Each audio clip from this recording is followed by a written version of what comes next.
What is up, you horror nerds? It is me, your host once again, Jeremiah Duncan. Welcome back to the channel. Today's review that I'm bringing for you is a B film. In fact, they have quite a cult following, but not getting it. Anyway, let's talk about it. I'm talking about the 2012 release, Caesar and Otto's Deadly Xmas. So this thing is not rated, runs for an hour and 23 minutes. And again, Caesar and Otto's have released several films. This is the first one that I've reviewed of theirs, so maybe I just picked a bad lemon out the gate. But if you haven't heard of this, let's talk about it, all right? Caesar and his half-brother Otto take on duties at Xmas Enterprises as Santa and his elf. However, the bodies begin to pile up when a fellow store Santa, played by CKY's Deron Miller, develops a vendetta against them, and he soon turns Caesar's list of canceled Thanksgiving dinner guests into a list of Xmas-inspired victims. A cross between Scary Movie and Silent Night, Deadly Night, C&O's Deadly Xmas takes the Christmas slasher into all new gruesome and hilarious territory, featuring cult movie icons like Linnea Quigley, Brinke Stevens, Debbie Rochon, Lloyd Kaufman, Joe Estevez, Felissa Rose, and Robert Z'Dar. So again, it's a B movie that claims here tons of bloods and tons of laughs. All right, there was tons of blood and not as many laughs, I'll be honest with you. Does feature, like I said, Deron Miller, who of course plays in the band CKY, Can't Kill Yourself, and he is also married to Felissa Rose, who makes a cameo in this.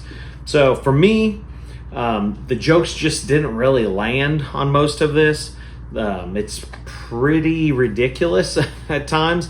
I know what they're going. That's what they're going for, is kind of the comedy, like spoof, if you will, of Silent Night, Deadly Night, and it's obviously a nod to that. Which kudos to that. That to me, that's super cool because that's a great film. I love that film.